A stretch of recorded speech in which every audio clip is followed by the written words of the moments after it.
my brand new future. Somebody sure loves them some you, Mercury says. What are you talking about? You must have put a spell on him or something. And who might you be referring to? You know who I'm talking about. Stanley, of course. He seems very cool and was easy on the eyes for an old guy. No offense. Marina thinks he could pass for a well preserved movie star. Who told you his name? He came over and sat at our table. Didn't you see him talking to me, Marina, and Dr. Lily? No, I didn't. I was a little busy, Mercury. Anyway, we all know what old friend means. Did Marina make it off okay? Afraid not. I made her cancel it and come home with me. She's not leaving. She's enrolling in the Academy of Art full time. We're moving in together. But she can't have her old job back. So how about them apples? I just smile and throw my hand up in the air. I can believe almost anything about now. What up with that outfit? Haven't been home yet? I look down, embarrassed. I've got a lab jacket. Tell me who's first this morning. She's at the door. Without even turning around, I know it's Mona No. She's waving, but this morning it's in slow motion. I open the door for her. Good morning, Mona. What are you doing here so early? I have time to kill, Dr. Young. I went out of my way to go to your party and you ignore Mona No? But very good food. Why you don't post a response to me on Facebook? Many of those comments from men. I hope you have fun at high school reunion. Many photos posted. Very happy for you. I apologize, Mona, but I've been so busy with my new grandchildren and I don't go on Facebook as often as I probably should. So true, but grandkids don't need you. See them anytime, but husband number 3 could be hiding in your friend request. I'll bet free glasses you do not bother checking your personal messages either. Mercury, let Mona pick out a pair. And what makes you think I want another husband, Mona? You need one, but this time it will be the final one. Mona No knows things. I do need new glasses. Thank you for the free ones. I thought you canceled your appointment. True. I just came for new glasses, so mission accomplished. Before I reach my office, Lily comes out to greet me. You have a minute? She asks. I do. You want me to come to you? Sure, come on in. Her office is identical to mine, except the only family photos on her walls are of her parents. The rest are of flowers and sunsets and the ocean. I sit across from her, cross legs. Everything went okay? I asked. Yes, Dad is at peace. My mom couldn't stay. She wanted to come home, doesn't know Dad's gone. Anyway, I want to thank you for all your blessings and my family really appreciate the flowers. You're welcome, Lily. She folds her hands on her desk. The party was just wonderful. I had more fun than I've had in years. Met a very nice fellow, Grover. He says he's your new brother. Was he with a woman? He says she was just a good friend. What a whore. He's very good looking, intelligent, professional, and witty. But he's also not divorced. I can't say it. I just can't. He asked for my card and I gave it to him.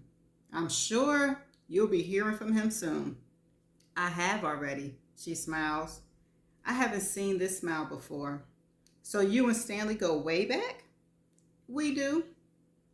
He seems very nice and thoughtful to have come this far for your birthday. And how far did he come? He told us New York. Listen, Georgia, you look like you've been over the moon, and I think I have more good news. Okay, I'm listening. I want to keep the practice going, and I've already checked with a broker. And because of the fact that our equipment is only a couple of years old, it's highly probable that you can get your original investment back. And then there's also interest. How's that sound to you? I'm about ready to fall out of this chair. It sounds like good news. She nods. But I thought you wanted out too. No, I never said that. Or did I? It doesn't matter. Medicine is part of my family tradition, and before my dad got really sick, we talked about my selling the practice, and he asked me if there was any way I could keep it. It would make him feel better. But if you don't want to do this anymore, Lily, I don't have any other skills, to be honest. This is what I do. This is who I am. Do you really believe that? I'm not miserable. It may be monotonous, but the patience help me get through the day. She leans back in her chair and breathes a long sigh, glad to finally have everything out in the open. Anyway, we can talk more about legal stuff and just how long this transition might take. Are you in a big hurry to do something else? No, now that I know how feasible it is. So, what are your plans after you leave? I think I'm going to try my hand at decorating furniture. To make a living? I didn't say that now, did I?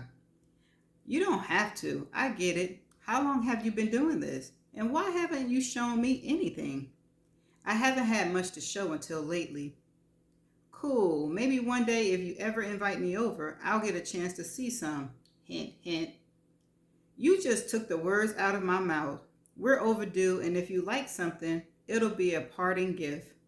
I'm already excited. I stand up. Wait a second. Tell me a little bit more about Stanley.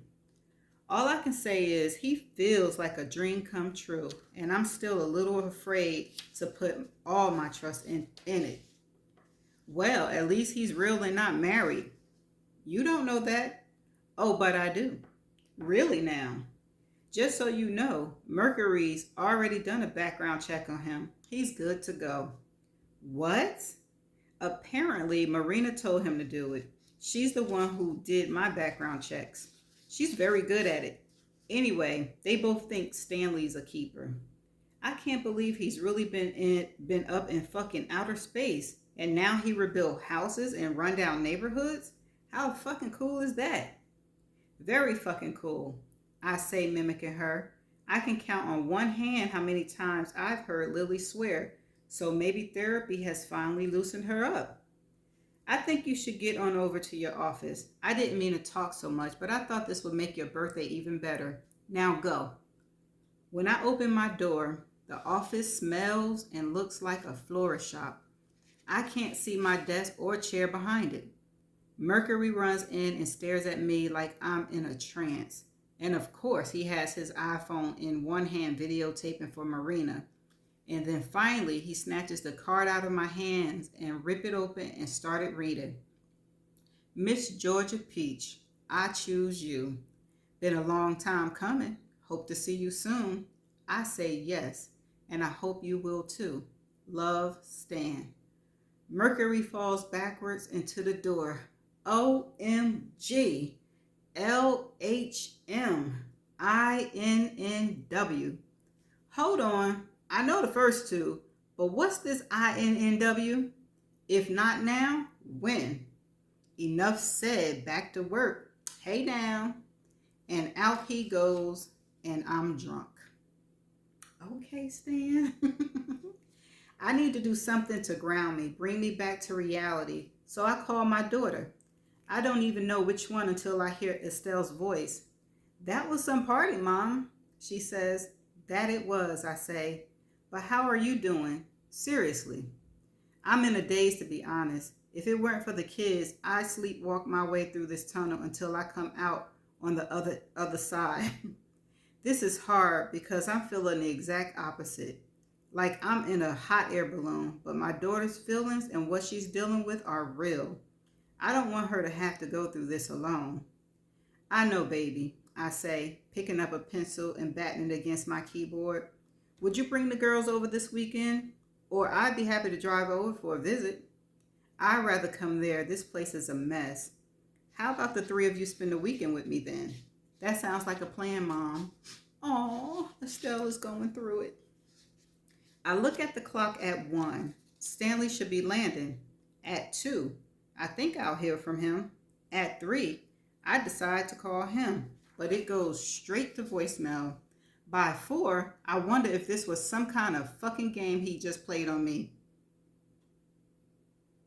Was that what this reminiscent bullshit was all about? And how about these fucking flowers? Isn't this more like overkill? It wasn't a fucking funeral. Maybe he's home and came to his senses and realized I'm not the woman he thought I was going to be. Now, Georgia, you going overboard here, girl. Get back in the boat. I could kick myself in the ass for getting so caught up in the moment, and maybe I just dreamed this whole fucking fantasy because I've wanted to know what it felt like to be swept off my feet and touched and kissed and made love to by a man. To hell with you, Mr. fucking Spaceman. As I leave the office at 6, my cell rings. I recognize the 212 area code. It's Mr. Swoop Down on me. So thanks for the flowers, Stanley. Stanley? Did I miss something? I'm not sure. You tell me. I forgot my cell in the seat pocket and I had to wait until everybody got off the plane. And then after that, the flight attendant claimed they didn't find it. So I just walked in. Are you okay? Okay. So I'm cynic. And yes, you are. I'm fine. Sorry to hear about your cell. I was just having doubts about all of this. Don't even go there. Are you sure about everything? I'm not even going to answer that. The flowers are beautiful, as was your card. I'm glad you like them. But look, Miss Georgia, I'm wiped out. It's been a long, wonderful weekend. Dream about me. Hope to see you in Toronto, unless you change your mind. Peace out, sweetheart. Sweetheart? Girl, you better stop. Meet me for dinner or die, Wanda says in a very long text. It's been 3 days since anybody heard a peep out of you, and just so you know, our friend Violet, the slut, left the party with Richard.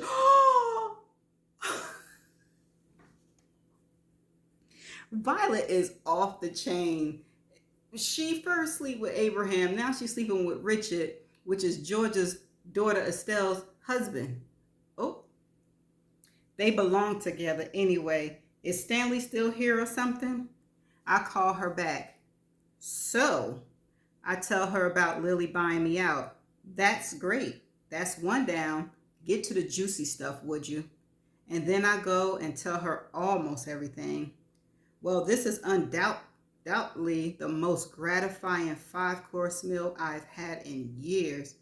Get on the goddamn train as soon as humanly possible and meet that man in Toronto. Click. Okay, that's the end of this chapter.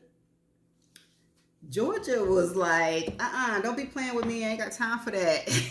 She be snapping real quick to doubt everything. But I understand she's been through some things. So it happens. It's going to take time to get used to a good man that treats you like the woman you're supposed to be. So I understand. And I hope she going to go on that train ride. It sounds like she's going on that train ride. And it sounds like they're going to meet in Toronto. And it also sounds like they're going to get married in Toronto. Ooh. Okay, enough of the good stuff. Violet she left with Richard. Oh my gosh. That's Estelle's soon-to-be ex-husband. No man is off limit with Violet now. This should be the end of their friendship because you violated your friend and then you go turn around and violate her daughter. Oh, heck no. She better not be at the wedding. That's all I know. Okay, well, we'll find out what's getting ready to happen in the next chapter. So I'm going to see y'all in the next chapter. Look, she got my neck. Bye.